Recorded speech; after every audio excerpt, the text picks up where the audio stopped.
Welcome back to my channel my friends. বৃহস্পতিবারের লক্ষ্মী পুজো আজকে বাড়িতে করেছিলাম, তাই ভাবলাম আপনাদের সাথে শেয়ার করি আজকে মা লক্ষ্মীর সুন্দর সাজটি। আজকে মাকে পরিয়েছিলাম একটি নীল আর গোলাপি রঙের একটি বেনারসি। খুব সুন্দর লাগছিল মাকে এই বেনারসিটা পরিয়ে। আপনারা অবশ্যই কমেন্ট করে জানাবেন আজকে এই লুকে মাকে কত সুন্দর লাগছে।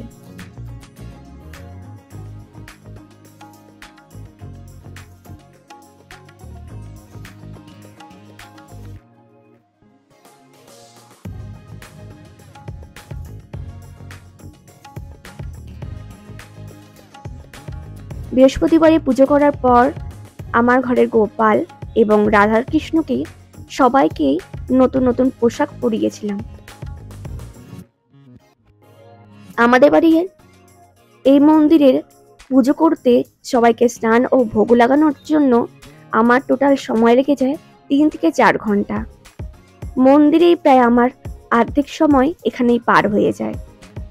তো কেমন লাগলো আজকে আমাদের ভগবানের, গোপালের, মা লক্ষ্মীর এবং রাধাকৃষ্ণর সাজ এবং আমার মন্দিরটা কেমন লাগছে অবশ্যই ছোট্ট কমেন্ট করে জানাতে ভুলবেন না। Bye bye, Radhe Radhe my all friends.